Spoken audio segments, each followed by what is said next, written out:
Comprei pouca casinha. Eu fico nervosa. Comprei pouca casinha. Comprou o quê? Alguma coisa cheia de gente. Ai, gente, eu sei que eu comprei pouco, já vai começar, mas eu tô com aquela vontade assim, longe de Sim. Aí ela eu começar, é só possível. Quando tivemos que comprar outro carrinho de compras. Olha. Digamos que quem foi com você? Marion.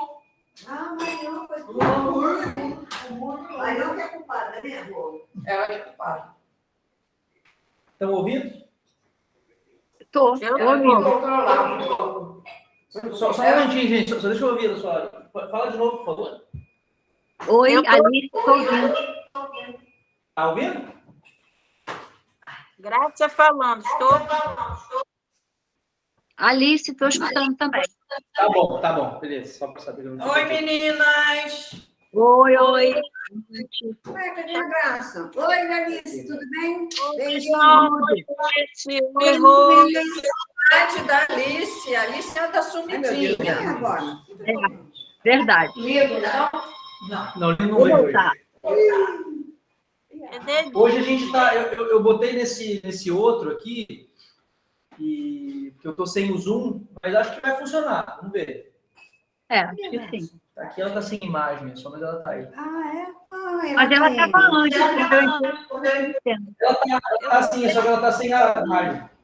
Eu estou sem imagem? Tá sem imagem. E agora? Voltou.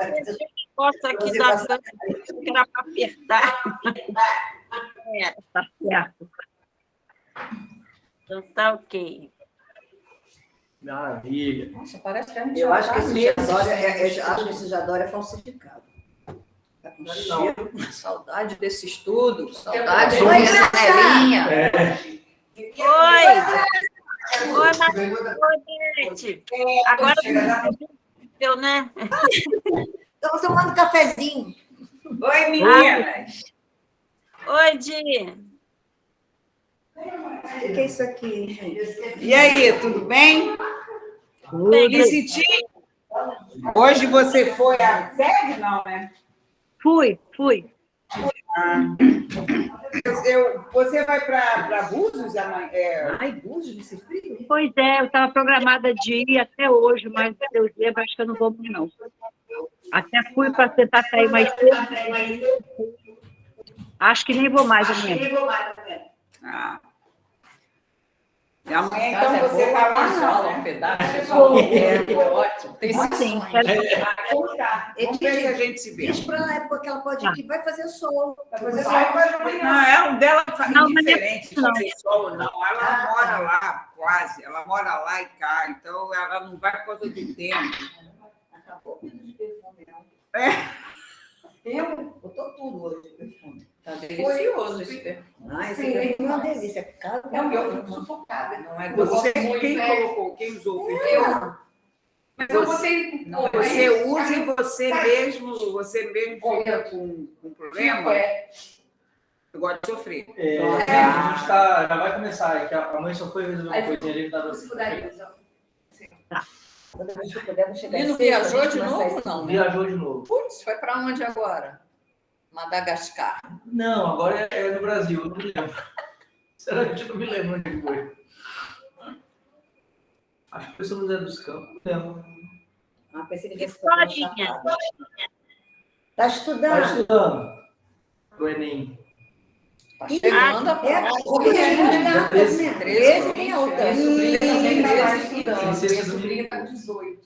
Tem que falar com o meu neto, porque ele fez a matrícula, porque ele ainda está no segundo. Só para ver como é que é, né? Tá gravando aqui alguma coisa? Tô, porque é o seguinte, por isso que eu estava conversando com elas. Hoje eu não fiz pelo Zoom, eu botei no outro, naquele que a gente usou uma época, Google Meet, e eu estava com medo de não gravar. E aí, por segurança, eu estou gravando aqui, que se der algum problema, eu tenho aqui. Ele pensa em tudo. Pensa, E a gente tem um dia que eu penso. Tem um dia que eu penso. Todo dia eu não daria demais. Verdade, rodando. Faz aquela pose e fica lá o pensador. Mas né? Eu passo uma semaninha sem, né? Pois é, parece que passou um mês sem. Até porque acho que tem esse tempo também, que já deixa a gente mais assim, né? Esse tempo de chuva, a gente fica dentro de casa. Ontem eu não saí.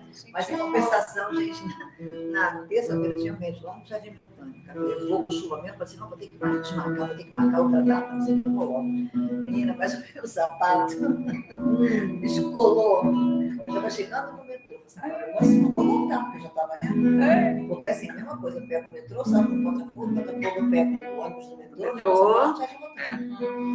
Aí fiquei, daqui a pouco eu cheguei, não precisa de botânica. Aumentou, né, pô? Aí eu tô assim, não dando na chuva, todo capenga, né?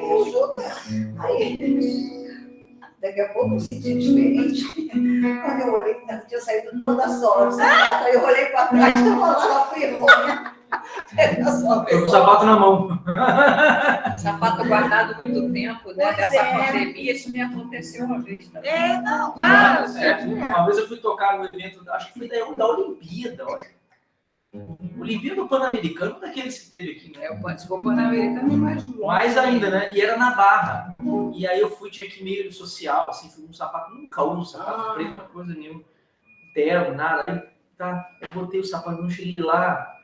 Os dois lados abriram no meio, pela parte de dentro. Quando eu fazia assim, a parte de baixo ficava. Meu pé subia, o negócio ficava. E aí eu toquei. Tentadinho. Pensa bem, você tá aí com o pé assim. Quando que você fica com os dois pés plantados sem mexer? Eu toquei assim. Eu não mexi o pé. Isso aqui que a gente faz, né? De abrir a pé. Eu toquei assim. Ai, é horrível. Aí levantei. Se arrasta. É horrível. Mas eu também fui assim, arrastando. Nunca mais usei sapato pra mim. Eu comprei outro. Né? É assim, Mas o que eu fiz? né? Ficar A guardado. menina muito gentilzinha, estava passando comigo no ônibus, né? Aí ela falou assim, mas olha, tem uma sapataria de perto. Eu falei, mas eu vou comprar outra. Sola. Não, esses outros sapatilha, né? Eu tenho opção. E próprio quando eu usava chapéu, me aposentava, Porque eu eu não quero que ia com tivesse aquele dito que saltão. tinha um sapateiro, né? Não. Dá para comprar outra, né? Vou comprar outra, né? Mas se fosse o caso, eu ia ter que comprar. Vamos lá? Mas é que eu fiz, eu sequei quando eu cheguei lá. Não tem ninguém. No papel toalha, assim, eu comprei uma super bonder. Ela colou para mim o sapato. Tá coladinho, sabia? Coladinho. Eu não sei se eu vinha de luz. E aí? Qual é a música? Tem que Vamos esperar. cantar o Aprendiz? Acho que tá aí. Esperar. Tá aqui na pasta? Inclusive, grupo, se vocês puderem, agora vai ter que pedir ajuda. Até o final do ano, ajudem. Aqui. Arrumar essas músicas. Isso aí. Se puder, pega um dia, um pouquinho mais cedo ou depois. Aprendi, não tem mais. Aprendi. Porque eu reconheço que aí agora eu não estou dando conta. A gente vai imprimir outras cópias, mas só pra gente. Eu tenho mais pasta. Eu saí muito em cima da hora. Eu tenho mais pasta vazia. A gente pode botar em ordem. Então. Alguém que encontrasse a luz depois de andar e andar procurando o caminho, como alguém que enfim já pudesse ouvir respostas que trazem consolo e sentido ao destino. Eu encontrei tuas páginas e segui minhas lágrimas, percebi que a dor da semente é o parto da vida.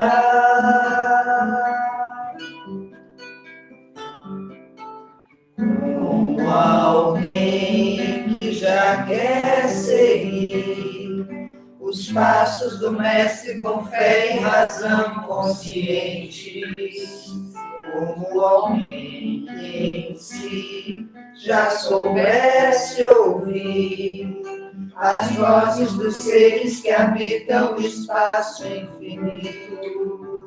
Eu encontrei tuas páginas e segui minhas lágrimas, percebi que a dor toda semente é o parto da vida. Minha dor me trouxe aqui pra perder a flor que brota em mim. Meu amor é aprendiz de um bem maior, que seja assim. Nesse vai e vem, sei que voltarei pra cuidar da flor, pra acalmar a dor e ser feliz. Minha dor me trouxe aqui pra entender a flor que brota em mim. Meu amor é aprendiz de um bem maior, que seja assim. Nesse vai e vem, sei que voltarei pra cuidar da flor, pra acalmar a dor e ser feliz.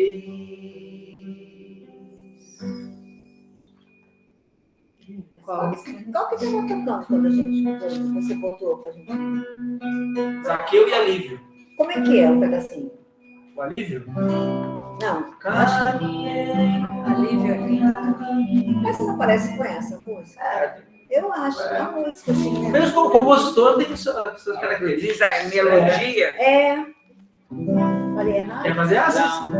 Ah, Falou de Alívio. Olha, logo tem a fã número 1.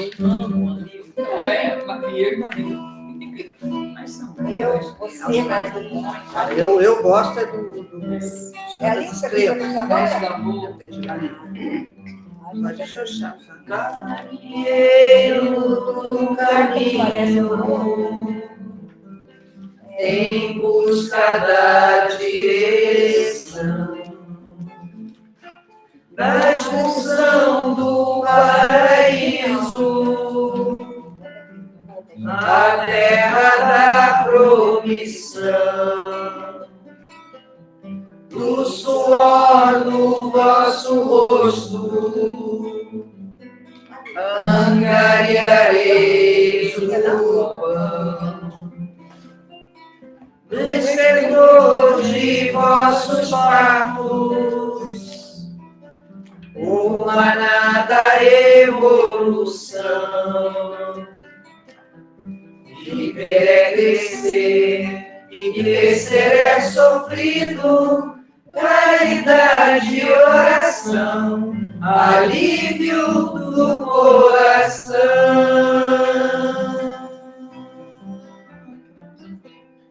Semeador em meio à dor, vinde a mim, se estáis cansados, meu peso é leve, jugo suave, já não é sentido, bendito Consolador.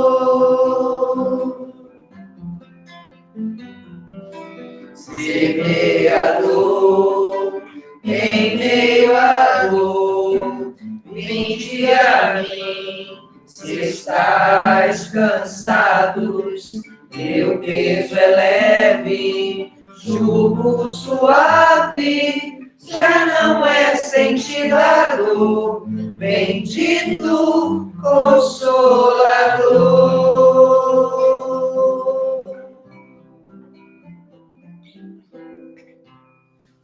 O que quer dizer estertor de vossos partos? Dores. Dores. Essa aqui, semeador em meio à dor. Aí, vinde a mim se estás cansados. Aí é Jesus falando. E aí ele diz, quem fala, meu peso é leve, jugo suave... É o peso fardo, né? Então, jugo suave. Então, mas aí isso aqui não é ele que está falando. pensei que ele estivesse semeador e meador, né? Alguém falando, vinde a mim. Ele fala, aí a pessoa fala, meu jugo meu peso é leve, jugo suave. Não, então tá bom. É porque o jugo, a gente até estudou isso uma vez, né? Mas, Pois é. Vista a pandemia. Sim, O você não jugo pode- é seguir Jesus, ir até ele, estar com ele, né? Você assume carregar um fardo que você não carregava, mas ele com Jesus é leve. E o jugo, que é aquele instrumento que botava entre os dois animais, lembra? Que a gente Que juntava os dois. É no museu. Jugo suave.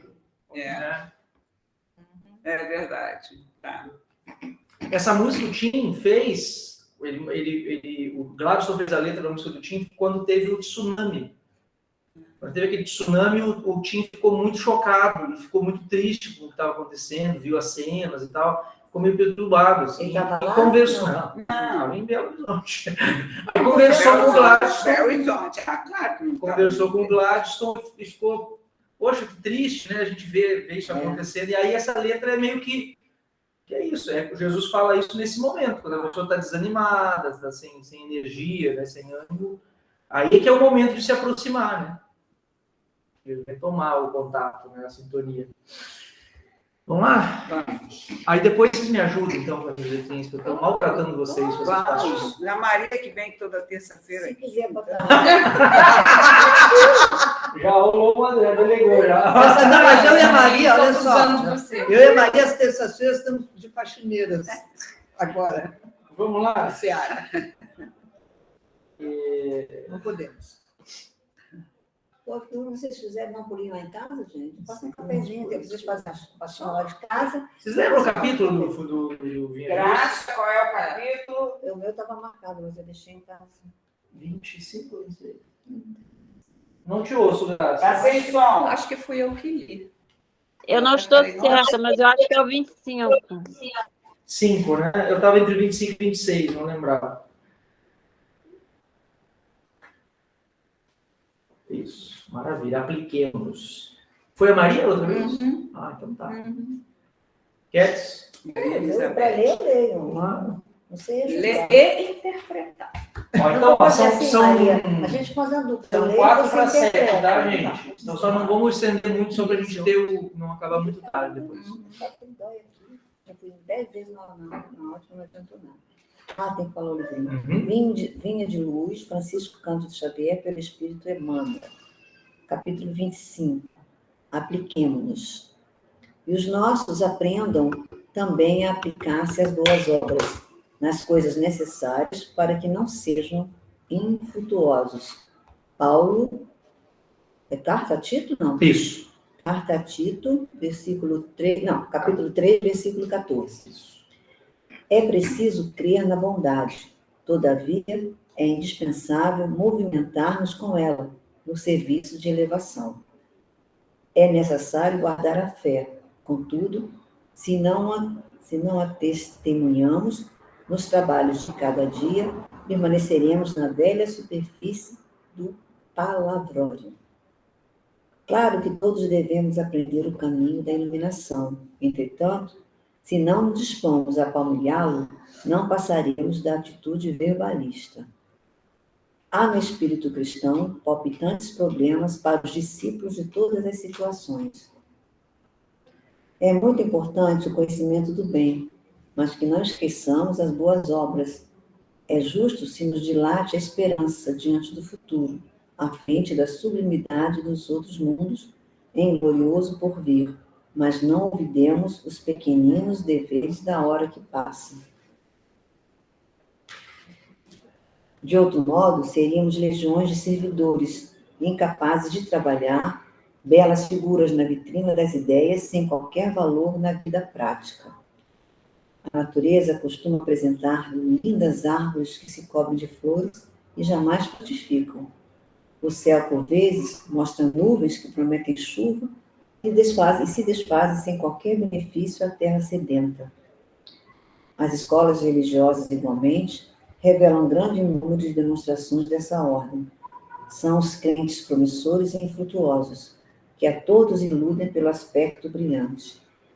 Dia virá, porém, no qual se certificarão de que é sempre melhor fazer para ensinar depois. Melhor fazer para ensinar depois. Que ensinar sempre sem fazer nunca. Lê o versículo para a gente de novo, só para a gente lembrar que ele comentou. E os nossos aprendam também a aplicar-se às boas obras, nas coisas necessárias, para que não sejam infrutuosos. Vocês lembram do abricó de macaco? Sabe por quê? A flor é cheirosa. Aquele fruto parece uma bola de morango. Né? Tem uma aqui flor linda. Tem aqui uma flor, é bonita e o cheiro é uma coisa que se sente de longe. Mas o fruto não tem nada. É linda, o cheiro você sente o cheiro longe e ele compara com a árvore, né? Ele fala assim, tem alguns de nós que somos que nem uma árvore que a gente fala, chama atenção, aparece, mas não alimenta. Pois é. O discurso é lindo, mas a ação... Não é correspondente. Como tem um ditadinho que desfeito é melhor que bem feito. Então, né, feito é melhor que perfeito, ou bem feito, sei lá. Então, é realmente fazer, né? Eu aprender, tem uma frase que ele falou aí, aprender fazendo, sei lá, um negócio aí. Fazer, No finalzinho. aprender para depois fazer, né? Fazer e depois ensinar. Fazer, qual se certificarão de que é sempre melhor fazer para ensinar depois. Isso. Que ensinar sempre sem fazer nunca. Ótimo.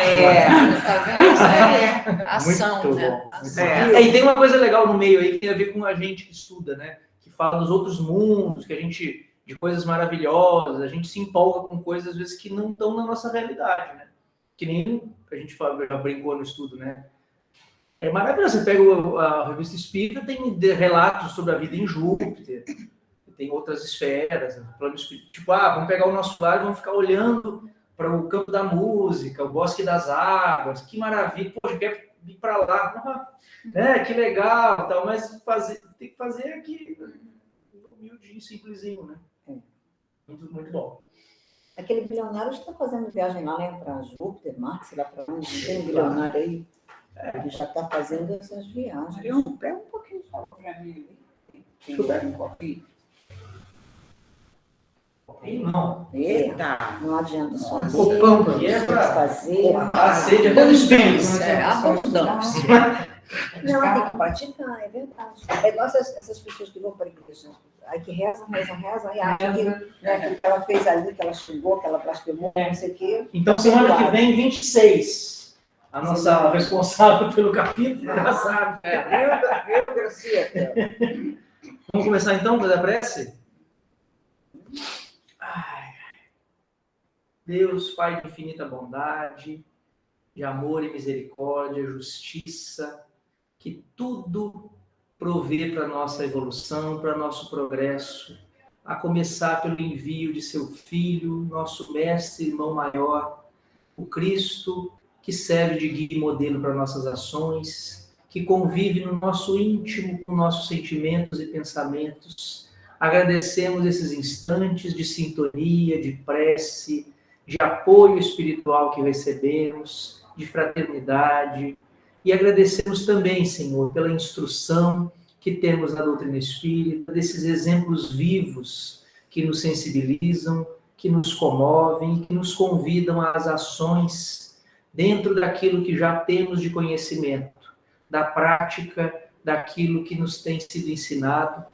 E pedimos mais uma vez que os bons amigos espirituais possam estar presentes e encontrem em nós o espírito, o coração e a mente abertos a essa influência benéfica, abertos ao consolo, ao alívio, mas também àquela nossa atenção que é chamada para alguma palavra, para algum trecho do texto que vamos estudar e que pode tocar em pontos da nossa vida que já podem crescer, que já podem ser melhores. Que a tua paz, Senhor, possa se fazer entre nós, agora e sempre, e que assim seja.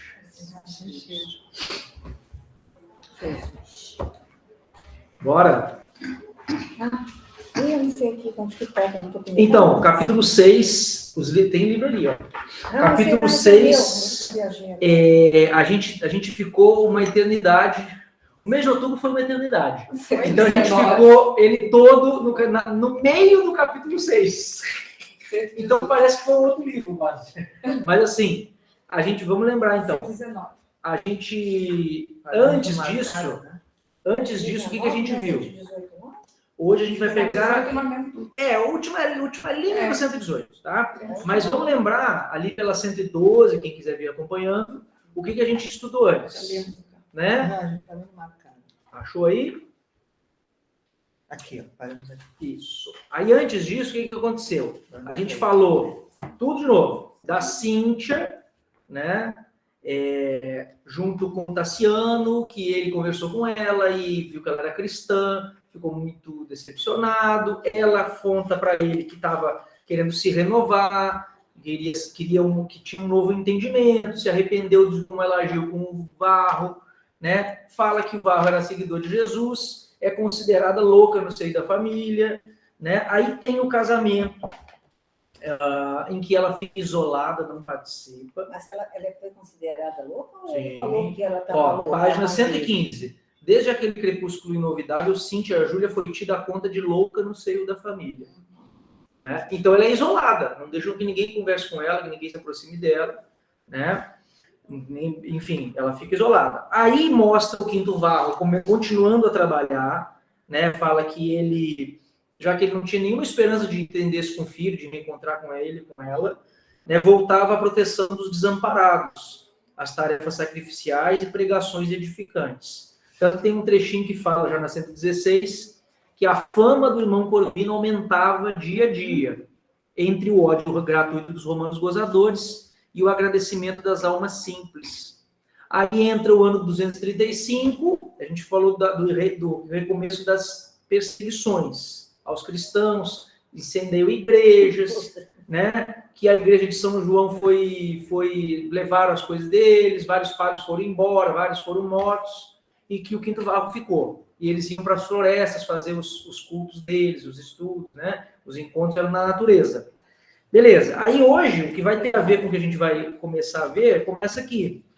Quirino Eustáquio, aquele romano, encontra com o Tassiano, né? E sugere uma coisa que ele chama de justo escarmento, que é os escravos, que eram conhecidos por serem cristãos, seriam condenados à morte. E aqueles que morressem, os seus descendentes, a família, seria vendida para outros senhores de escravos, para outras regiões longe dali, né? Aí eles falaram, mas aqui a gente tem um que não vai aceitar se converter ao politeísmo romano, né? Então, que era o Rufo. E a gente terminou, a última coisa que a gente viu no outro estudo, a gente terminou nessa página 118, quando eles estão conversando sobre a questão da escravidão, e a gente fechou um comentário que a Helena, a esposa do Tassiano, faz, dizendo que antes dessa época que eles estavam no cristianismo, quer dizer, desse momento, né, em outro momento os cristãos morriam lutando contra os gladiadores ou contra os animais, tentando se salvar. Mas que agora, em vez de lança em riste, vemos braços cruzados e ouvimos cânticos até o fim. Eles estavam mais fortalecidos na fé da imortalidade da alma, né? Entravam cantando, mais confiantes, amparados. Então, eles não lutavam para sobreviver. Se entregavam com mais coragem, vamos dizer assim. Isso incomodou eles muito. Né? Isso incomodava eles. Aí começa o que a gente vai estudar hoje, que marcaram o dia da derradeira tentativa para a recuperação de Rufo. Aí vai para 119. Né? Vamos pedir para alguém... quem leu a página foi a Beth, então eu vou pedir para a Rô ler ali para a gente Eustáquio, na página 119 já. Eustáquio trataria consigo um comprador da Aquitânia, e, se o renitente não cedesse, vender-lhe-iam a esposa e as 2 filhinhas, no instante em que lhe processassem a eliminação. A medida seria advertência aos demais e, provavelmente, suscitaria novos surtos de indisciplina. Exatamente. Então é isso, assim, o que vai acontecer? O Rufo vai ser... vão dar uma chance para ele, entre aspas, né? Se ele não aceitar, a esposa e as 2 filhas vão ser vendidas. Não foi elas que... Foi aquele que eu não estou me lembrando, que ele estava assim, que aí ele falou, não pode deixar que a sua esposa... Vai chegar. Vai chegar. Você tá que nem eu fui no cinema ver 300. Aí chegou falando, pô, mas eles perderam. Aí o amigo foi óbvio, eles perderam. Eles perderam. É spoiler. Isso é spoiler. Não, mas então, foram elas mesmas. Vai chegar. Essas mesmas. Não insiste. Não, mas são elas mesmas. Devolve o lápis. São elas mesmas. A gente já sabe, né? É isso mesmo. São elas. Aí o que acontece? Aí a coisa é tão surreal que eles vão começar a combinar como que ele vai morrer. Né? Olha o Tassiano, olha que criatura adorável, né? Não, Vetúrio. Salientou que um machado nas mãos de Epícoro não seria usado em vão, mas aí o Quirino recordou, o Quirino, na verdade, foi ele que foi adorável. Lembrou que uma pessoa arrastada por um potro selvagem era sempre um quadro festivo, digno de ser visto. Olha isso, gente. Aí, beleza. Então, aí eles vão conversar sobre isso, né? Mas o que importa é lá embaixo. Tem mais coisa no capítulo, vamos dar uma corridinha. Mãe, lê ali onde diz Rufo. Rufo, ladeado por musculosos guardas, foi trazido... Não, desculpa. Lá embaixo, é no outro, eu não avisei. É o penúltimo. É no outro Rufo. Cadê o outro Rufo? Aqui, acho isso. Rufo, porém? Não, Chegou o momento decisivo. Tem outro? É que no livro é velho. Rufo, chegou o momento decisivo. Jurarás fidelidade aos deuses e serás salvo. Ou seguirás o impostor Galileu, sentenciando-te à morte, provocando o banimento definitivo dos teus. Escolhe, não há tempo a perder. Ah, Senhor, chorou o servo, caindo de joelhos. Não me condeneis, compadecei-vos de mim. Sou escravo desta casa desde que nasci. O infeliz calou-se, dominado pela angústia, e a cabeça, em outro tempo ereta e altiva, baixou o rosto até a poeira que Vetúrio pisava. Não invoqueis o passado, atende ao presente. Por que a ilusão nazarena, quando as nossas divindades te propiciam o pão farto e a vida feliz? Beleza, aí vamos... Antes... Desculpa, não deixar de ver. A vida feliz, escravo. Mas o interessante é a resposta do Rufo, porque assim, é um quadro humilhante, horrível, e aí você fica vendo de que maneira ele respondeu. Porque a primeira resposta dele fiquei pensando assim, pode parecer, porque a gente fala, poxa, ele é tão corajoso depois, ele vai lá e dá fica tranquilo para falar o que ele vai falar, e aqui parece que ele está pedindo para ser solto. Ele fala assim, não me condeneis, compadecei-vos de mim. Sou escravo desta casa desde que nasci. Aí, o que eu fiquei pensando nisso, né? Ele não tinha, pelo que ele vai fazer depois, ele não vai implorar para ser solto. Ele vai, mesmo com o risco das filhas da esposa serem vendidas, ele vai responder, vai defender o evangelho até o final. Então, isso aqui não é uma coisa de desesperado. Ele não está desesperado, né? Eu acho que ele apenas... tentou, né? De repente, ele tentou. Pois é, mas isso aqui lembra uma coisa que acontece quando Jesus é preso. Mal comparando, assim, mas parece uma coisa. Quando Jesus é preso, eu separei aqui, ele já sabe o que vai acontecer, obviamente, ele sabe de tudo que vai acontecer, né, previamente. Tanto que ele avisa para quem está agora, vamos chegar aí. Aí, quando prendem ele, cadê aqui, enquanto ele ainda falava, eis que veio Judas, um dos 12, e com ele uma grande turba com espadas e porretes, vindo da parte dos sumos sacerdotes e anciãos do povo. Aquele que o estava entregando deu-lhes um sinal, dizendo, aquele que eu beijar é esse. Judas fez isso. Aproximando-se de Jesus, logo disse, salve, Rabi, e o beijou. Aí olha como Jesus responde. Jesus sabia que Judas ia fazer isso. Judas está com soldados, ó, eu não vou falar quem é, eu vou dar um beijo, vocês vão saber quem vocês vão prender, né? E aí, Jesus responde assim, aí Judas dá o beijo, né? Companheiro, aqui vens. Ué, Jesus sabia o que ele ia fazer. Ele deu o beijo, um monte de soldado. Imagina, gente, que na época não tinha metralhadora, fuzil, arma, granada, não tinha nada disso. Então, assim, o cara chega com um exército do lado dele, entrega, e o que você veio fazer aqui? Pô, voltou o Pedro e fala assim, você tá louco? Você não entendeu ainda, né? Ele dá uma outra chance. Oportunidade. Ele dá uma nova oportunidade para o cara repensar. Tipo assim, Judas, companheiro, eu chamo de amigo, né? Companheiro que come o mesmo pão, que divide, que compartilha. O que você veio fazer aqui? Tipo, vamos no cinema? Bom, ele está dando uma nova chance. Assim, pensa melhor, dá tempo. E a gente vive isso muitas vezes, né? Assim, e pode fazer a mesma coisa. E é o que o Rufo está fazendo. Vamos lembrar. Né? O Vetúrio fala para ele antes, chegou o momento decisivo. Jurarás fidelidade aos deuses e serás salvo, ou seja, para você não morrer, né? Ou seguirás o impostor Galileu, humilha Jesus ainda, sentenciando-te à morte e provocando o banimento definitivo dos teus. Escolhe, não há tempo a perder. E aí ele fala, Senhor, não me condeneis, compadecei-vos de mim, sou escravo dessa casa desde que nasci. Meio que relembra, olha, eu não vou deixar de ser escravo, estou cuidando, a minha família vive aqui desde que eu nasci, né? Tem compaixão no sentido de humanidade, né? Mas eu acho que não é uma coisa assim, me liberta, pelo amor do desesperado. A gente faria isso. Mas aí, no caso, ele também tem um atenuante que ele tinha que fazer isso até buscando poupar a esposa e as filhas. Sim. Se fosse dado a ele a misericórdia, ele estaria salvando a esposa e as filhas. Claro. Porque, no caso, ali, um espírito como o dele, eu acredito na vida eterna, não tem problema nenhum. O problema são os outros. Mas o problema é aquele, a esposa e as filhas que iam morrer por causa da escolha dele.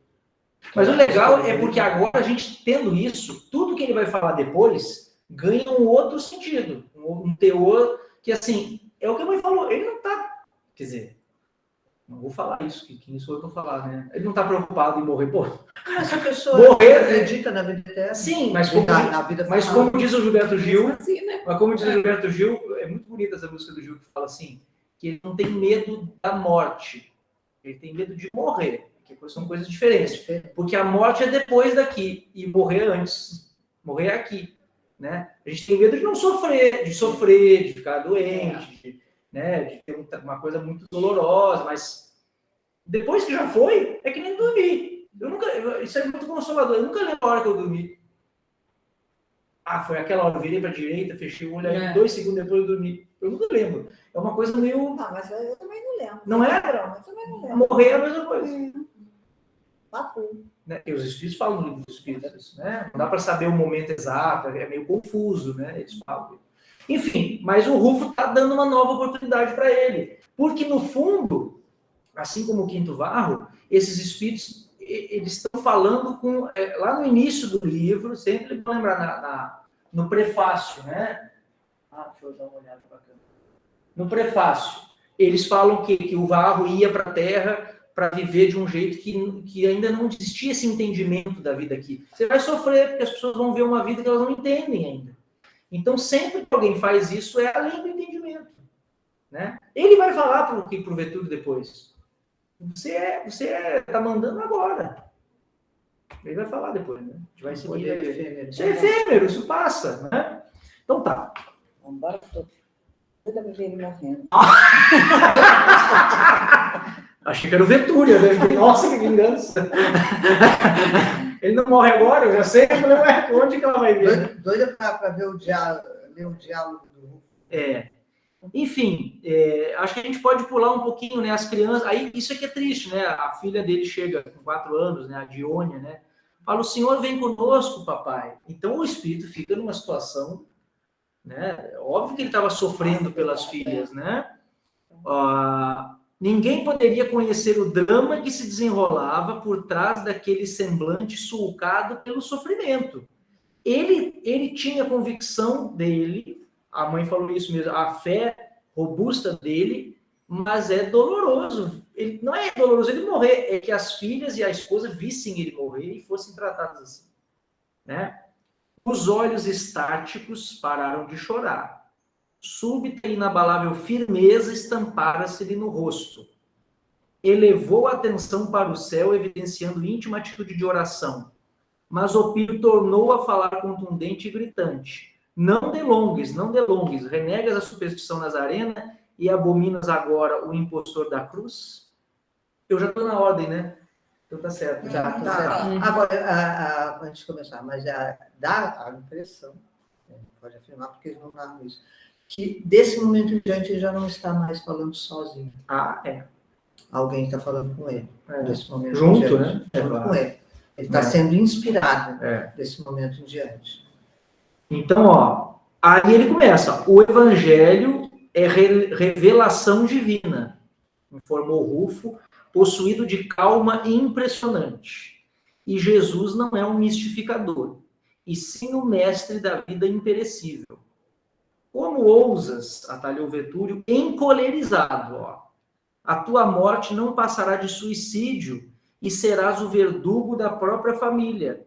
Dioclécia e as meninas serão expulsas, e quanto a ti mesmo, em poucos momentos, descerás ao convívio das potências infernais. Sabe o que isso aqui me lembra?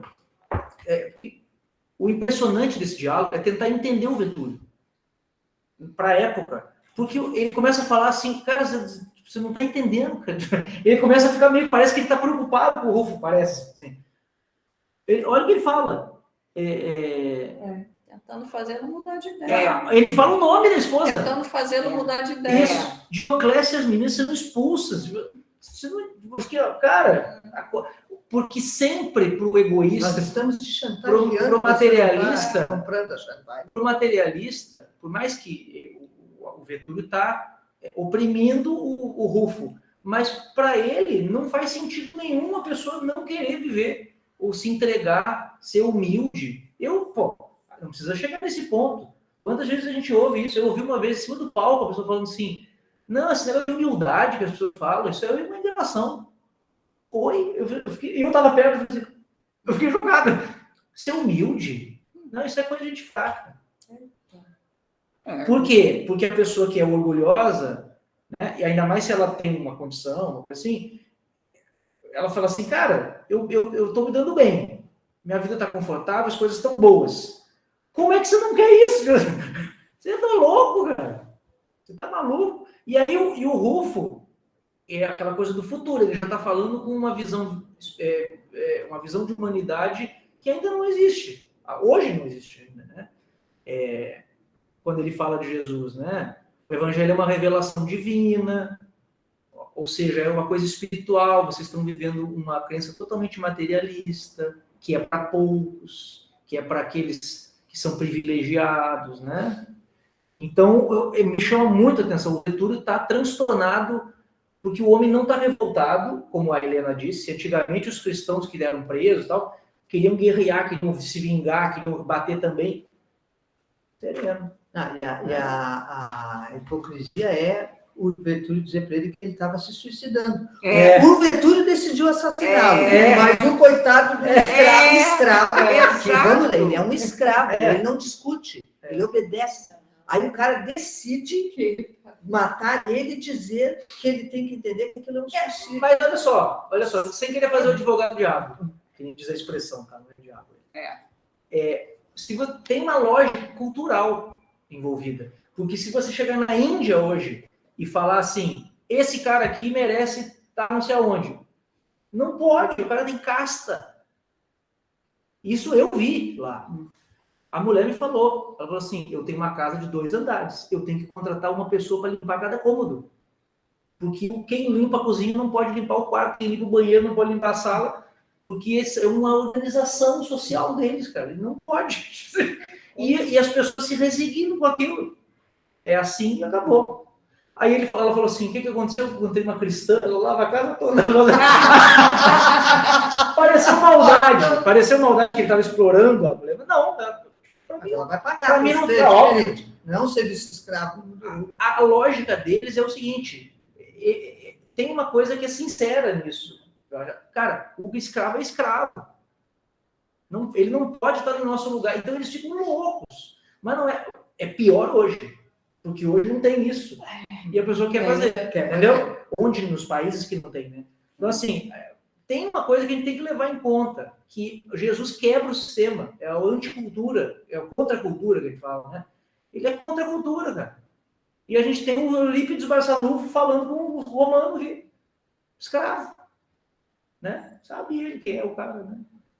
Não era ainda. Eu digo assim, é um espírito muito elevado nessa posição. Jesus, na cidade mais pobre, mais pé de chinelo que tinha, nasceu lá, né? Hoje eu estava no ônibus, porque eu estava lendo, eu fiquei, hoje o ônibus estava, só não tinha barata hoje, que nem a semana passada. Cara, estava assim, ó, era gente. Eu falei, Deus que me perdoe, imagina todo dia isso, 2 dias por semana só. Falei, cara, Jesus estaria naquele ônibus, pelo menos naquele ônibus. Não estaria andando de metrô, não estaria andando de VLT, de Uber, tá? Estaria dali para baixo. Né? E não faz sentido.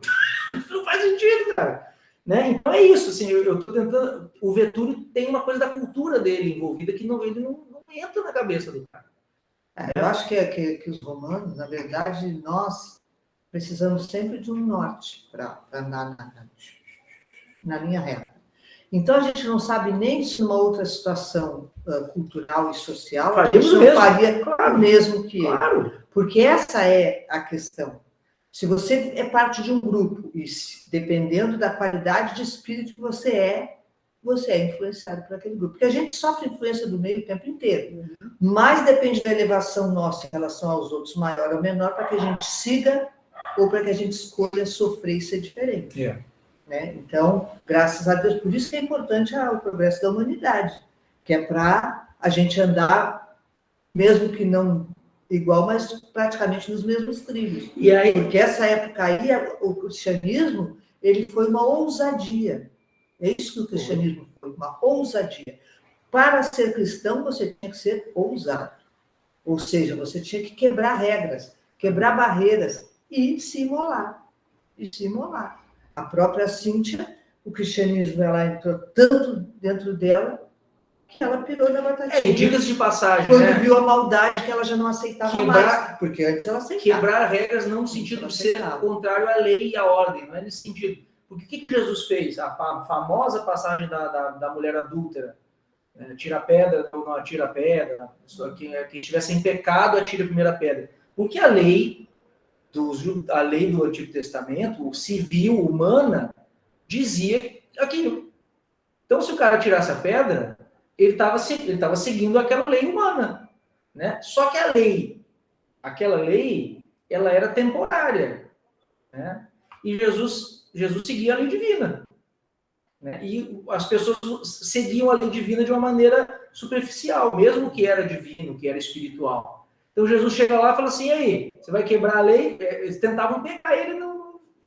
Você vai ser contrário? Vai preso. Então ele arrumava a brecha, né? a brecha jurídica ali, né? Porque espiritualmente não era aquilo que eles entendiam. Né? Mas é isso. E aquele estudo que o Aloysio fez, até linkando aqui, o que tem a ver com isso? Eu acho que é o seguinte, os romanos aqui, eles não tinham a mesma responsabilidade pelo erro, por esse assassinato aqui, por exemplo, do que teriam hoje. Porque eles estavam nessa cultura que a gente está falando, com essas leis humanas que a gente está falando. O Rufo é colocado aqui, porque o que a gente vê? Esse espírito aqui nunca mais vai se esquecer desse acontecimento. Vai ser marcado, cria um vínculo. Porque quantos escravos, quanta gente deve ter mandado matar e que ficou chorando ou que deixou de ser cristão? Todos os da fazenda fizeram isso. Só ele que não. Né? Marcou. O Tassiano ficou tocado. A gente viu no outro capítulo, ele ficou meio mexido. Tem um negócio aí que é esquisito, que eu nunca vi. Né? E aí é muito louco. Jesus te manda para fazer isso. Pô, caraca, é o quinto vagão também.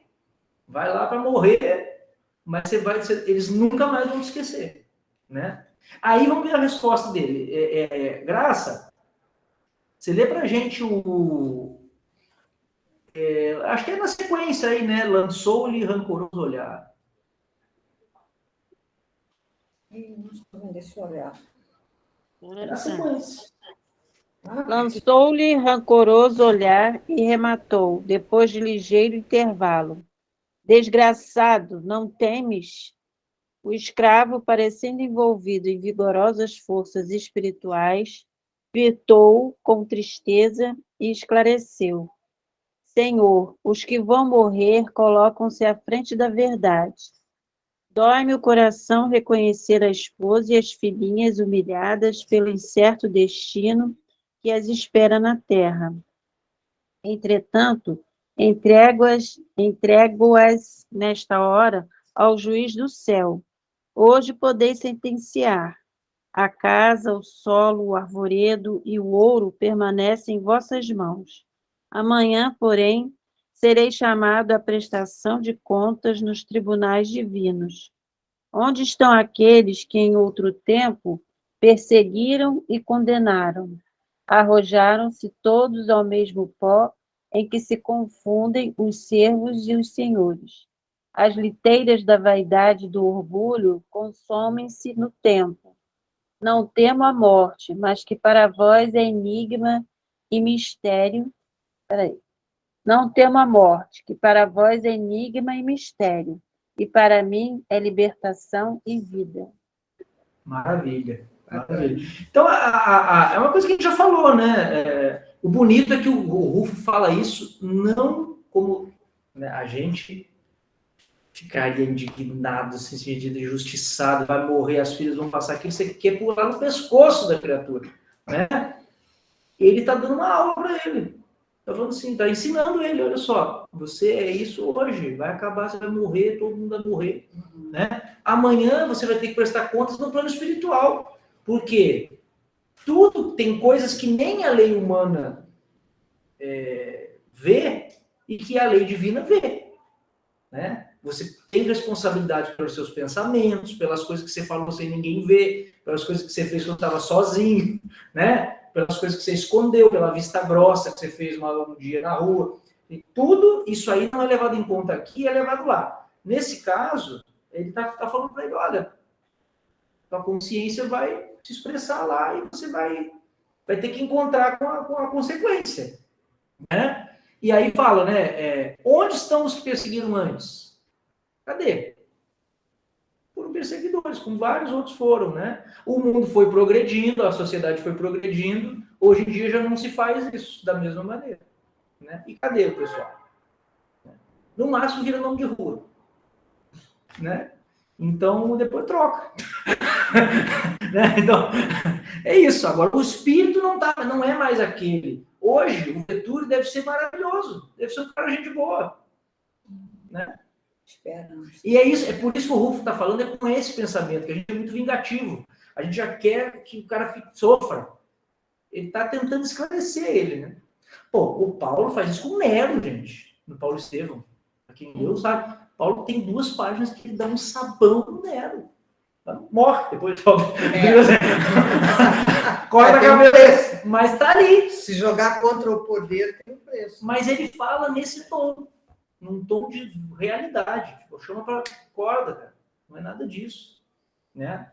É bonito. Ele vai continuar agora, né? Que mais?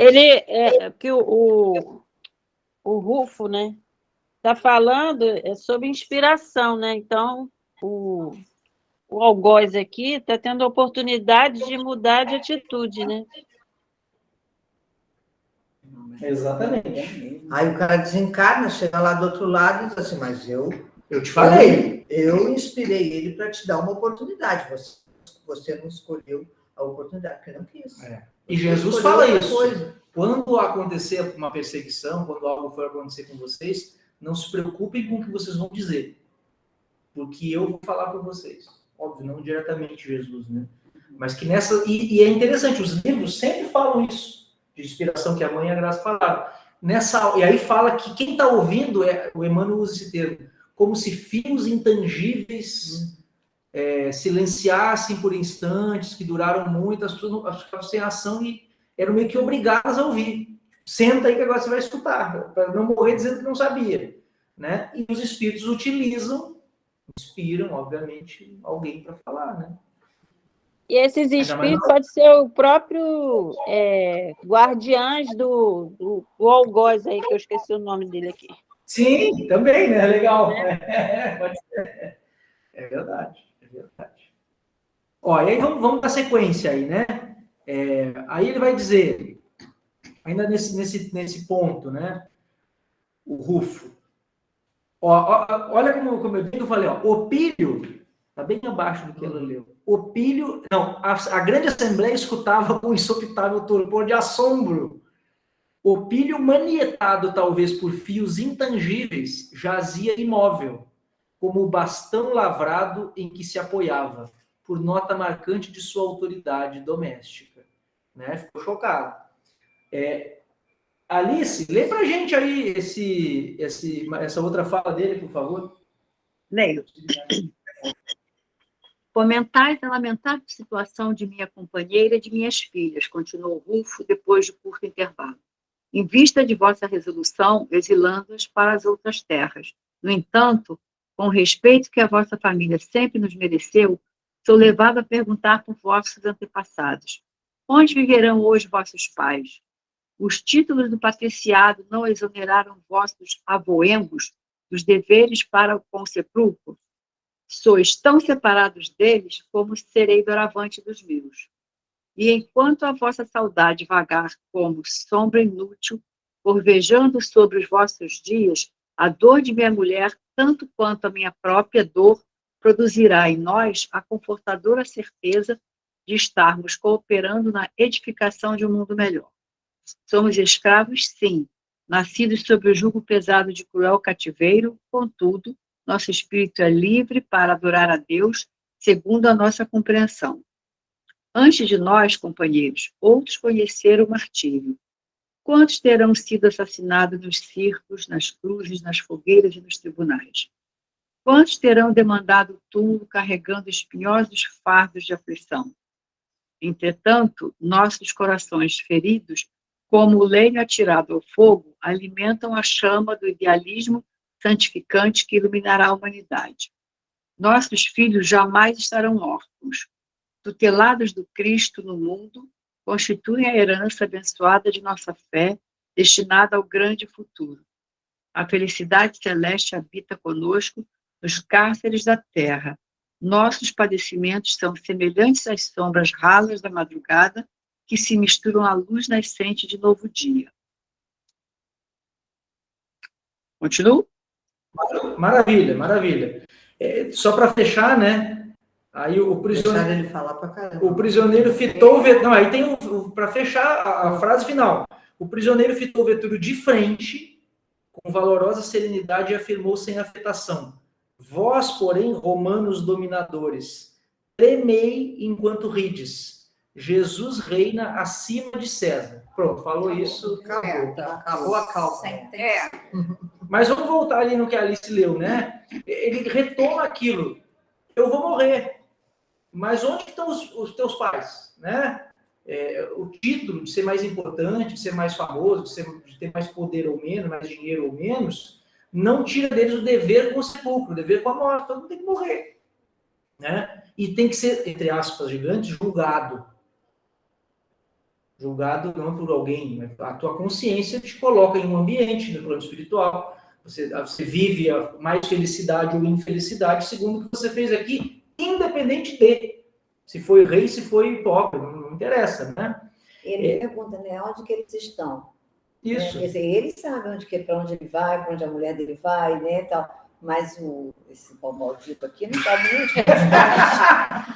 Não, mas acho que vai além disso, assim. Ele está querendo dizer que ele acha que está fazendo, que está causando um sofrimento para o Rufo. Ele acha que isso é uma coisa que o poder dele pode causar. O teu pai morreu também, cara. Né? Então, agora, o bonito é que ele fala assim, a gente morre, ó, certo de que está alimentando a chama do idealismo santificante, que iluminará a humanidade. Né? É um sofrimento que vale a pena, que causa um progresso. Né? Humanidade. Né? Que nem a imagem da semente que fala, né? A semente só germina, só cresce depois que ela morre, né? Ela tem que desabrochar depois que ela é enterrada, né? Então, aí é uma outra vida, né?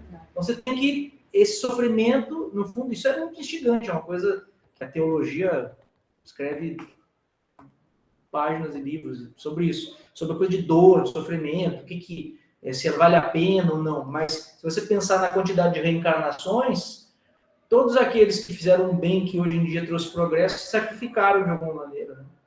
Então, e os romanos dominadores... que tremem enquanto riem, que ele fala, é porque, no fundo, no fundo, todo aquele que é materialista não crê, mas que se impõe pelo poder, pelo materialismo, pelo orgulho, quando encontra com algo da verdade, por dentro, a incerteza causa uma insegurança. E a personalidade, no caso do Rufo, ela é marcante. Porque o poder, ele é fácil. Você pode ser um covarde. Se você tem poder, você faz qualquer sandice. Você está com poder, está com o título. Você faz a porcaria que você quiser e ainda vai ter gente aplaudindo, macaquinho de auditório, que vai aplaudir o seu poder. Mas fazer isso que esse cara, na situação que ele está em desvantagem, fez, abrir mão até da esposa dos filhos, é para o espírito superior. E a pessoa sente. A gente sente. Quando alguém, um espírito superior se aproxima da gente, a gente sente no olho. Isso é fácil. Primeiro que a pessoa não desvia olho de maneira nenhuma. Então, se dá a perceber. Agora, imagina o choque que o cara tem, apesar de todo o poder dele, ele saber que ele é um covarde. Porque quando um cara na frente dele faz isso, ele se apercebe que ele não faria. Ele não teria essa coragem. E cabe um comentário. Assim, o poder no sentido mais amplo da palavra, que é o seguinte, às vezes a gente... Qual é a cultura nossa? A gente quer ter dinheiro e boa condição, por quê? No fundo, quanto mais você tem, mais você pode desviar das regras. Assim, você ganha mais.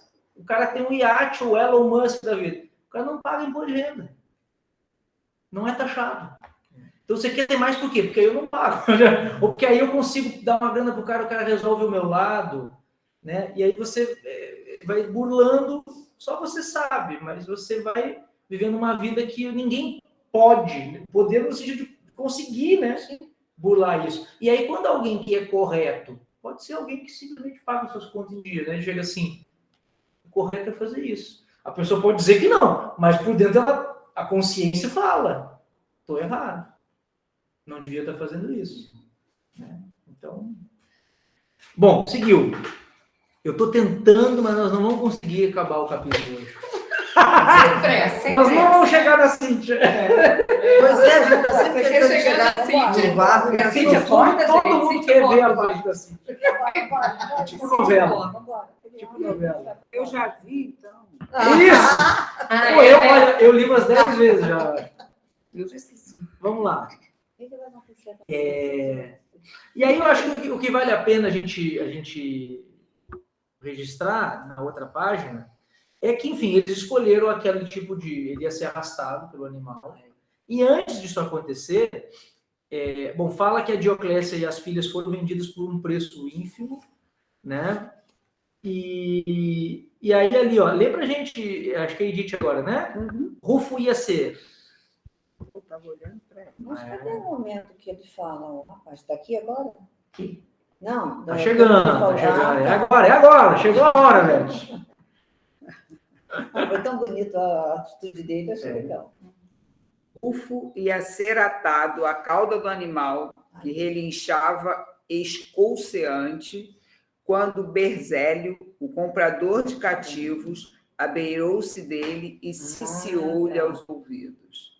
Tua família encontrará um lar em nossa casa da Aquitânia. Morre em paz, eu também sou cristão.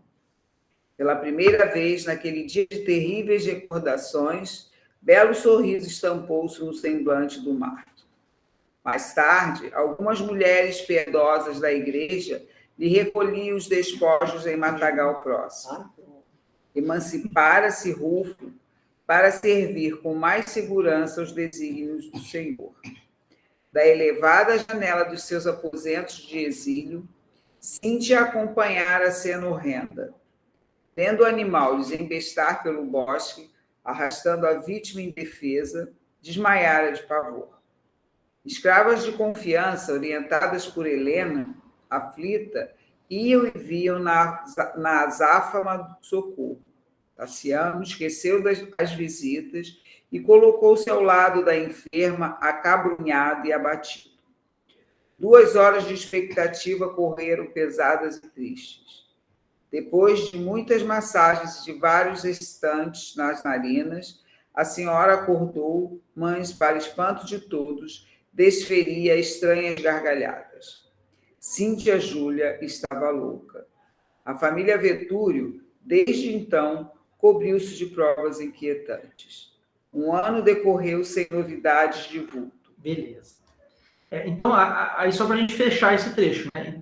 Ela assistiu a cena, e essa coisa dela estar louca, a gente comentou um aspecto já, não sei se vocês vão lembrar, que é quando a pessoa, aquele aspecto da estranha moral que a gente leu, que é o fato de você, às vezes, no ambiente da tua casa, ou entre amigos, ou da família, enfim, às vezes a única pessoa que busca um caminho de renovação espiritual que ela buscava, ela estava desagradando ela aquilo tudo, o ambiente psíquico ali da onde ela vivia, a única pessoa que busca isso é tida como louca.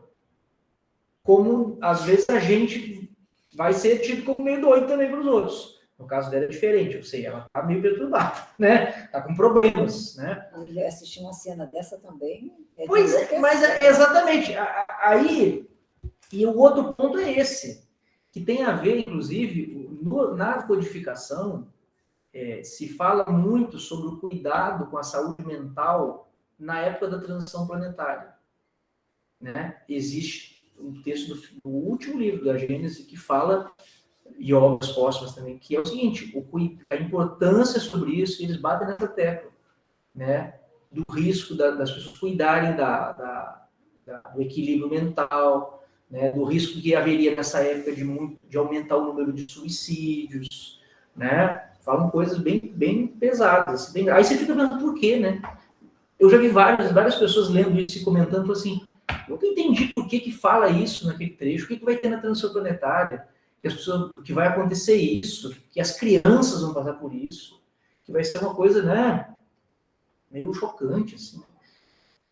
Não precisa a gente pensar para frente. Se a gente pensar só o que aconteceu agora, pandemia, né, esses problemas sociais todos, não, lembrando que a Terra não é só o Brasil, né, você tem fora daqui.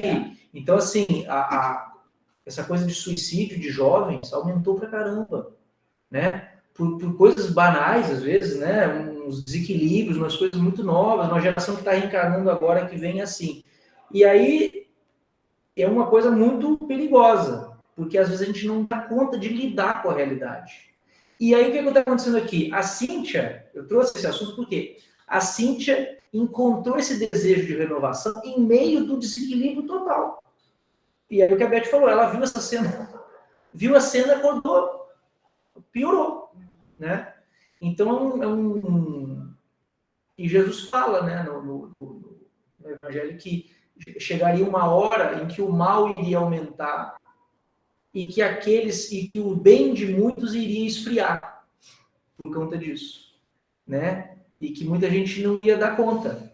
Então, assim, a importância do estudo, da prece, do conhecimento, é também para a gente se precaver, se prevenir contra um desequilíbrio. Às vezes a gente está buscando o melhor, mas o ambiente, a gente não consegue se proteger e lutar contra o desequilíbrio. Não a ideia diferente, não é isso, mas o desequilíbrio do momento, né? E que é natural, né? Porque o que acontecia eram coisas absurdas. E na hora que e que para eles, porque a Selena, para mim, acho que é a mais... Aquela palavrinha que ela fala, que era como é que é? Era lindo, ela falou que é lindo. Né? Foi lindo que ela usou a palavra? Ela usou, acho que a expressão lindo, que era bonito, sei lá. Que área? Não, ela fala, quer ver? Quando o povo lutava, né? Com os... Ela falou alguma coisa, quando ela falou, assim, sempre foi um belo símbolo. Isso, Um belo símbolo. Quando ela fala o combate nas festas, sempre foi um belo símbolo. Ainda chamava de festa. Quer dizer, para mim, ela é uma coisa. E aí, para Cíntia, caramba, você despertar, né, para essa. Eu acho que é de enlouquecer mesmo. E aí é uma andorinha só no farbeirão, né? Porque era ela com aquela. Ninguém. E aí eu acho que é para enlouquecer mesmo, porque aí parece que assim, você mesmo pensando, será que só eu, né, estou vendo isso, ninguém mais vê? É porque a gente vê o trabalho dos espíritos, fala Simão Pedro, né, os discípulos, Paulo, eles ficam, faziam muito bem. A gente pensa na pessoa do que ela faz de bem. Mas para você fazer o bem, você tem que conseguir se equilibrar no ambiente que você está, com a realidade que você está convivendo, e é duro às vezes. No caso da Cíntia, ela veio para casar com o Quinto Varro. O compromisso dela era com o Quinto Varro. Começou esse despertamento, essa loucura dela, quando ele morre. Praticamente um pouco de tempo depois, ela já começa a bandar para o lado do cristianismo. Ou seja, se a gente fosse analisar uma situação de hoje, a morte dele modificou o pensamento dela. Enquanto ela o tinha... É a morte dele. Não, mas na cabeça dela morreu. Enquanto ela o tinha fisicamente ao lado dela, ela podia fazer charme e andar com o Vetúlio e querer o Vetúlio, mas ele estava ali, porque o compromisso dela era ele ali. O compromisso espiritual dela era com ele. A escolha a qual ela ia ser confrontada, a prova dela era escolher ele, apesar de tudo, e sofrer as consequências do cristianismo com ele. Mas o que ela fez? Ela escolheu a porta larga e foi para o Vetúlio. Querendo ou não, energeticamente, magneticamente, isso causou um abalo no espírito pelo compromisso reencarnatório nela. Então, isso tudo tem peso. Visto do ponto de vista material, parece, se deu de conta que traiu o marido. Não, é a questão do compromisso anterior dela que magneticamente causou isso nela. E aí, Quinto Varro morre, ela, querendo ou não, sente isso energeticamente, mesmo que não se dê de conta, mas espiritualmente aconteceu uma quebra de compromisso reencarnatório, e aí ela acaba indo para o cristianismo, que talvez ela já tivesse conhecimento anterior do cristianismo, apenas veio numa outra encarnação para recordar, para reafirmar uma fé que ela já tinha antes, mas a vida materialista dentro da influência do meio que ela vivia, o esquecimento se manteve, aí ele morre, ela recorda e parte para o cristianismo. Tem a ver com a gente, é porque enlouquece quando vê uma barbaridade. Todos nós, quando temos um contato com a doutrina espírita, a gente vai ter um momento em que a gente vai lembrar de algo que a gente fez antes de ter contato e vai se arrepender. Como ela se arrependeu de como agiu com ele. Que bom, foi a tempo. Podia ter sido só no plano espiritual. Né? Dá valor, só valoriza quando perde. Perdeu, né? Então, isso contribui para esse desequilíbrio também. Que a pessoa não consegue lidar com essa culpa, essa responsabilidade, com o mal que ela fez para ela mesma. Né? Mas é bonito agora o que vai acontecer. Né? Então, vamos lembrar, ela entra numa casinha, esse velho tugúrio, um casebre, né? Que o Corvino está socorrendo os sofredores. Isso na página 123, tá? O Quinto Varro estava dando um passe ali em duas crianças paralíticas quando ele enxergou a Cíntia, né? Ficou amargurado, porque ela era apenas uma sombra. O corpo descarnado, as rugas numerosas, a cabeleira quase branca e os lábios torcidos desfiguravam-na desapiadadamente. Aí ela, né, fixou a princípio com indiferença, mas observando-o sozinho, então logo se retiraram as visitas, iluminou-se a expressão de fé e confiança. Pai Corvino, há muito tempo ouço referências ao vosso trabalho. Sois um intérprete de Jesus, valei-me por piedade, sinto-me doente, cansada de tudo. Aí vou pedir para a Maria ler para a gente a sequência aí. E provavelmente, porque reparasse a perplexidade do benfeitor, acrescentou precipitada. Não me conheceis? Sou a segunda esposa de Opílio Vetúrio, um dos inimigos dos cristãos. A família declara-me dementada. Sim, quem sabe? Que pode fazer uma pobre mulher se não enlouquecer quando se vê plenamente ludibriada pela vida? Poderá o coração vencer as dores irremediáveis? Como conseguirá uma árvore resistir ao raio que a destrói? Já vistes alguém sustar a corrente de um rio com um simples ramo de parra? Em outro tempo, fui a esposa de um homem que não soube compreender, e sou mãe de um filho que me não entende. Estou exausta. Errei, preferindo o inferno do ouro, quando Deus me oferecia o paraíso da paz. É a porta larga, né? Desprezei o companheiro que realmente me queria para a glória do Espírito e julgaram-me senhora de robusto juízo. Agora, procuro recuperar minha alma e tratam-me por louca. Estou farta de ilusões. Quero a bênção do Cristo Consolador. Aspiro à renovação. A infortunada matrona enxugou as lágrimas ante o missionário que a fitava, aterrado e enternecido, e continuou.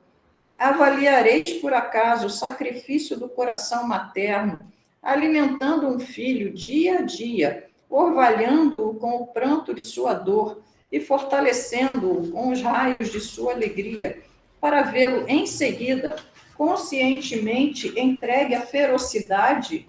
Podereis imaginar os padecimentos da mulher que, vítima de si mesma, permanece situada entre o desencanto e o remorso, ferida nas menores aspirações?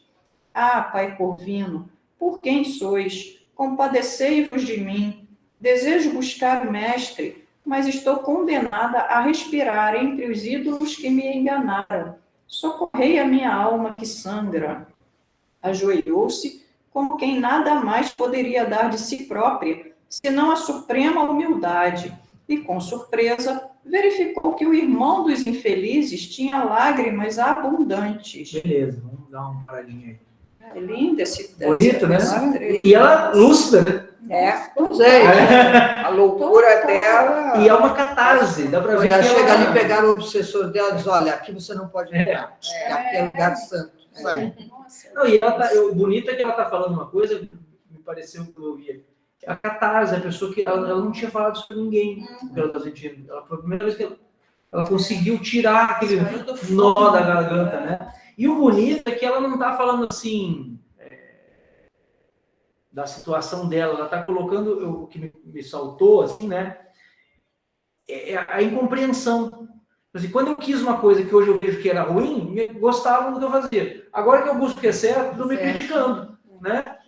Ela falou, né? Desprezei o companheiro que realmente queria para a glória do Espírito. Me julgaram senhora sem juízo. Agora que eu procuro recuperar minha alma, me trata por louca. E ela fala na outra parte, né? Desejo buscar o Mestre, mas estou condenada a respirar entre os ídolos que me enganaram. Ou seja, eu quero isso, mas a casa onde eu vivo, as pessoas da minha família não aceitam a minha fé e me obrigam a viver uma crença, uma coisa que eu não acredito mais. Né?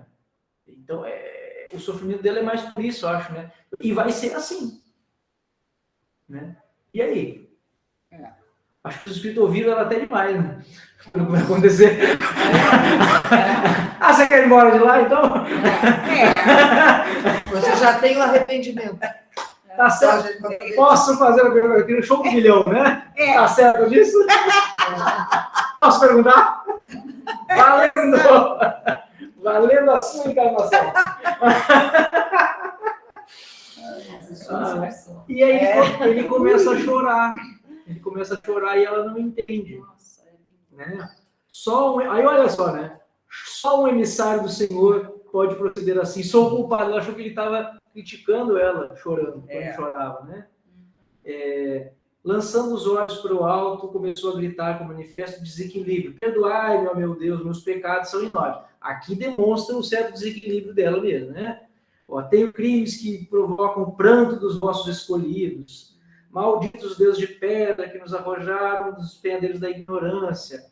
Malditos os gênios do egoísmo, do orgulho, da perversidade e da ambição. Quinto varro, a fisionomia envelhecida e a longa barba tornavam irreconhecível inclinou-se para ela e, dominado pelo carinho espontâneo, murmurou. Vai, Beth. Cíntia, espera e confia. Deus não nos esquece, ainda mesmo quando sejamos induzidos a esquecê-lo. Estranho fulgor estampou-se no... Deixa eu botar o óculos, tá? Estranho fulgor estampou-se no semblante da enferma, que lhe cortou, que lhe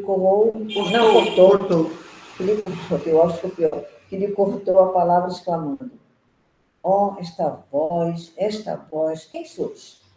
Como soubestes meu nome sem que eu vou dissesse?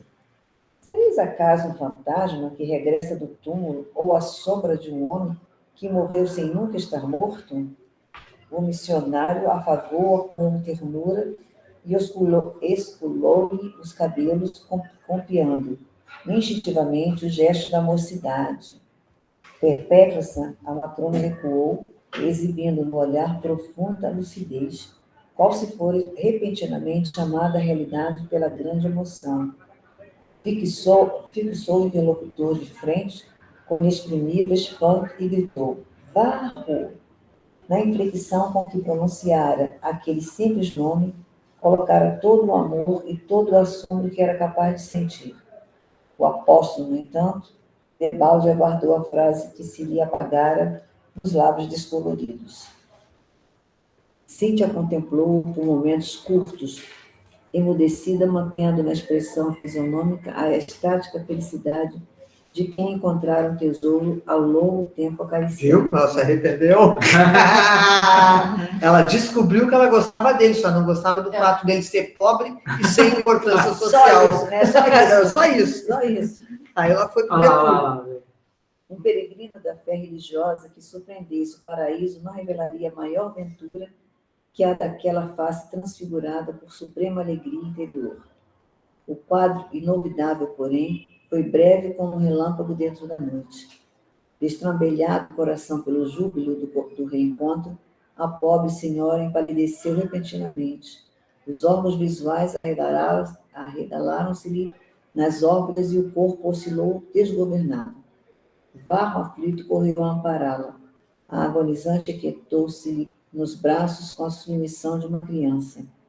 O valoroso patrício que a fé metamorfoseara em sacerdote, rociando-lhe o rosto de lágrimas, cerrou-lhe os olhos piedosamente. Cíntia Júlia morrera como um passarinho, sem estertores, sem contrações. Apertando-a de encontro ao coração, Quinto Varro soluçou, balbuciando uma prece. Ok. Então, antes disso, assim, é interessante pensar, né, como isso que a mãe falou, óbvio, né, ela se arrependeu, porque ela viu que ela perdeu a oportunidade. Eu acho que aqui entra o que a mãe falou no início ainda.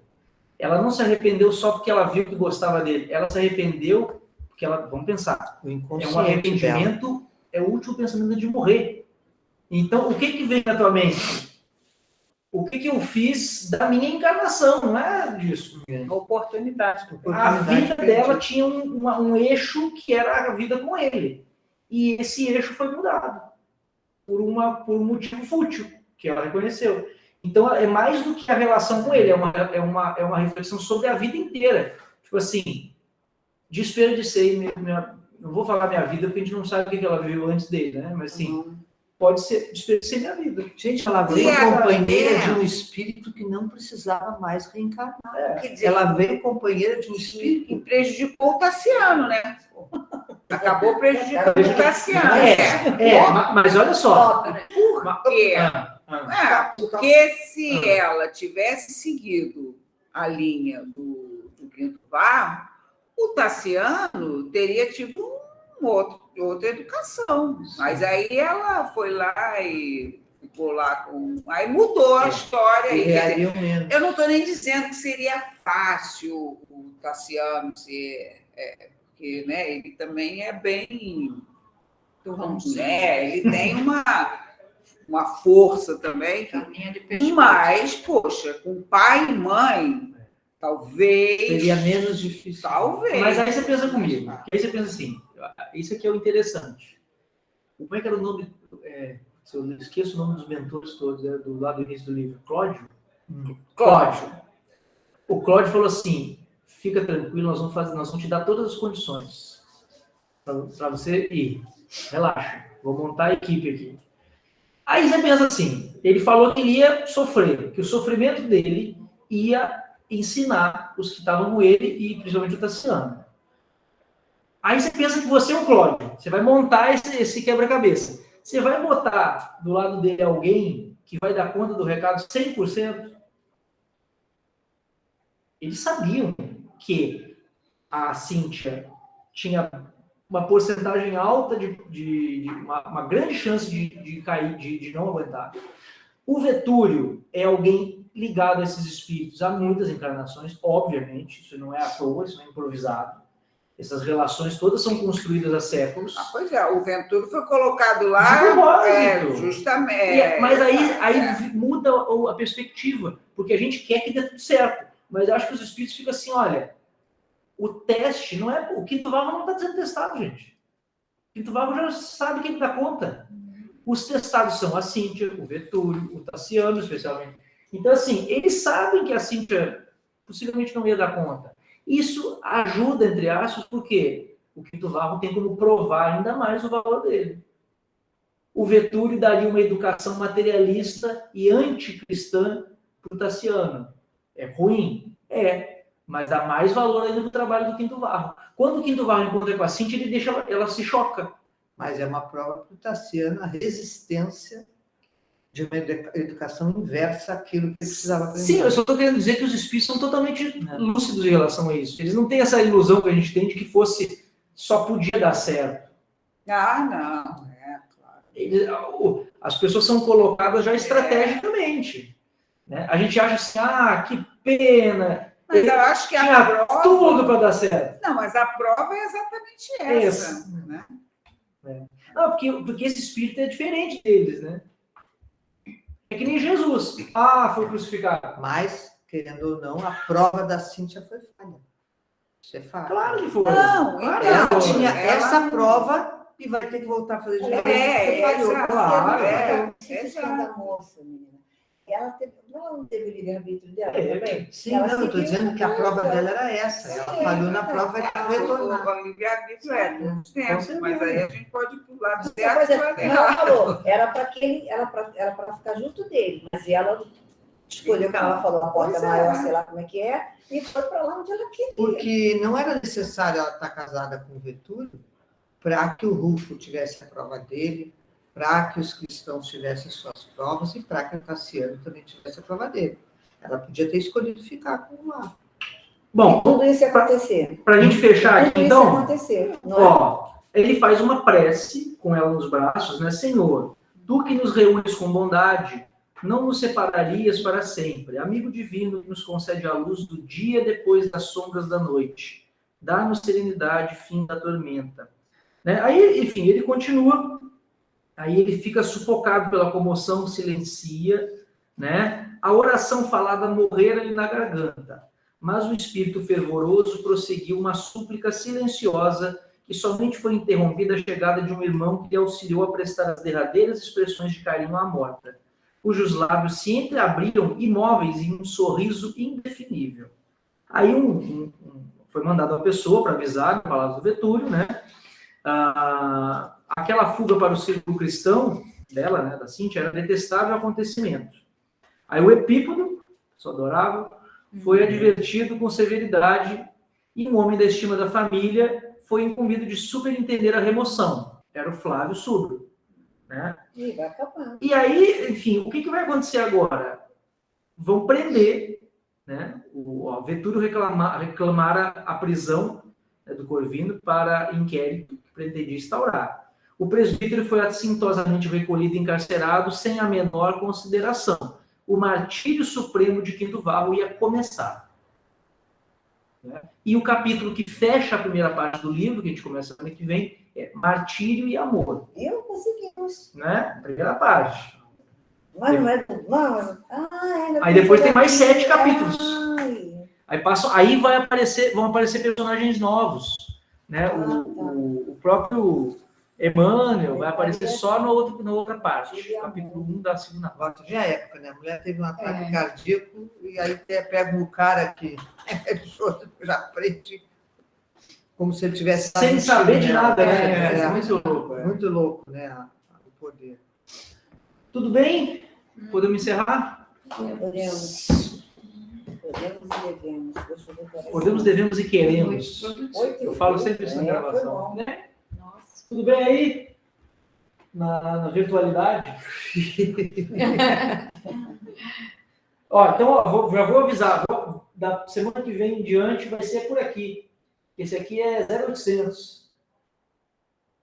Eu gosto dele. Isso para mim aqui, o Google Meet. Deu tudo certo. É que antes, só para me explicar, antes ele não gravava.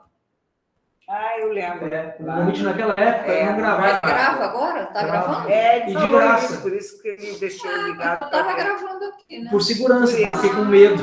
Ele tá gravando. Ele já começou gravando. Então, Veja a música. veja a música. Então vamos fazer a nossa prece, para a gente encerrar e tomar Pedir café de novo. alguma coisa?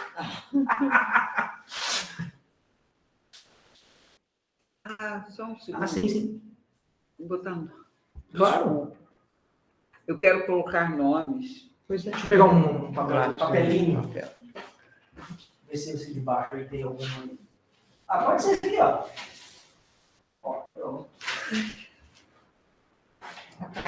Na verdade, quer dizer, eu quero colocar nome de um irmão meu que desencarnou, que tá me.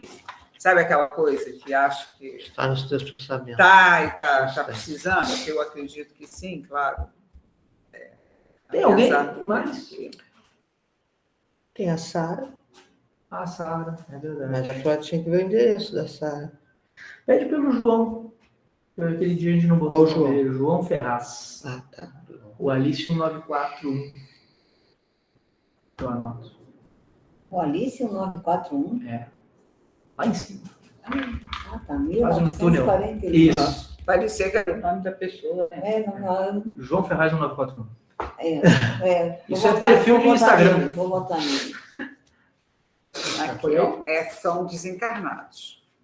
Vou botar aqui o João. Que pressa, então.